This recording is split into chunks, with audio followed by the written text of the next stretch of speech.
Thara, will you marry me? Yes Shravan. എന്നാൽ ശ്രാവണിന്റെ ആ മനോഹര സായാഹ്നം ശ്രാവൺ ആഗ്രഹിച്ച രീതിയിലായിരുന്നില്ല കഴിഞ്ഞു പോയത്. ശ്രാവൺ, എന്താ ഇവിടെ നടക്കുന്നേ? അല്ലെങ്കിലും ജീവിതത്തിൽ എപ്പോഴും നമ്മൾ ആഗ്രഹിച്ച രീതിയിൽ എല്ലാ കാര്യങ്ങളും സംഭവിക്കാറില്ലല്ലോ. ഞാൻ നിന്റെ ജീവിതം ഒരു നരകമാക്കി മാറ്റും, നോക്കിക്കോ. അന്ന് വൈകുന്നേരം സംഭവിച്ച കാര്യങ്ങൾ ശ്രാവണിന് ഒട്ടും സമാധാനവും സന്തോഷവും നൽകുന്നതായിരുന്നില്ല.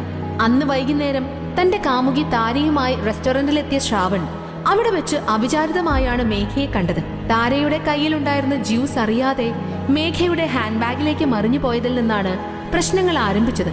ഓ ഗോഡ്, നീ എവിടെ നിന്നാണ് ശ്രാവൺ ഈ തെണ്ടി പെണ്ണിനെ വാടകയ്ക്ക് എടുത്തുകൊണ്ട് വന്നത്?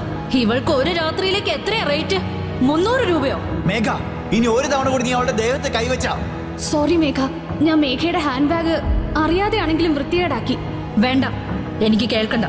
ഇത് പോയാലും ഇതുപോലെയുള്ള 5 എണ്ണം എനിക്ക് വേറെ ഉണ്ട്, അല്ലാതെ നിങ്ങളെ രണ്ടാളെയും പോലെയല്ല.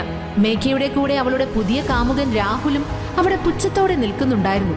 നിങ്ങൾ എന്താണ് ഇവിടെ ചെയ്യുന്നത്? ഇതൊരു പ്രീമിയം റെസ്റ്റോറന്റ് ആണെന്ന കാര്യം നിങ്ങൾക്ക് അറിയില്ലേ?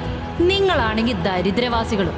നീയും നിന്റെ കൂടെയുള്ള ഈ അഴിഞ്ഞാട്ടക്കാരിയും ഈ രാത്രിയിൽ ഇവിടെ സുഖിക്കാൻ വന്നതായിരിക്കും അല്ലേ? മേഘയുടെ വായിൽ നിന്നും അനാവശ്യം കേട്ട് തരിച്ചു നിൽക്കുകയായിരുന്ന താരയെ ശ്രാവൺ അടുത്തേക്ക് വന്ന് സമാധാനിപ്പിച്ചു. താര, അവൾ എന്ത് വേണമെങ്കിലും പറയട്ടെ, താനത് കാര്യമാക്കണ്ട. അത് വിട്ടുകള താര. ഞാൻ ഓക്കെയാണ്, പക്ഷെ അവൾ എന്തൊരു മോശം പെണ്ണാണ്. അതെ താര, അതെനിക്കറിയാലോ. അവളുടെ കൂടെയുള്ളവരും അങ്ങനെ തന്നെ. എനിക്കറിയില്ല താര, എന്ത് കണ്ടിട്ടാ ഞാൻ അവളെ പ്രണയിച്ചിരുന്നതെന്ന്. പക്ഷേ അവൾ സുന്ദരിയാണ് ശ്രാവൺ, ഒരു പ്രീമിയം ബ്രീഡ് പെൺപട്ടിയെ പോലെ. പക്ഷേ നിന്റെ മുന്നിൽ അവളൊന്നും ഒന്നുമല്ല. താര ശ്രാവണിന്റെ പുതിയ കാമുകിയായിരുന്നു.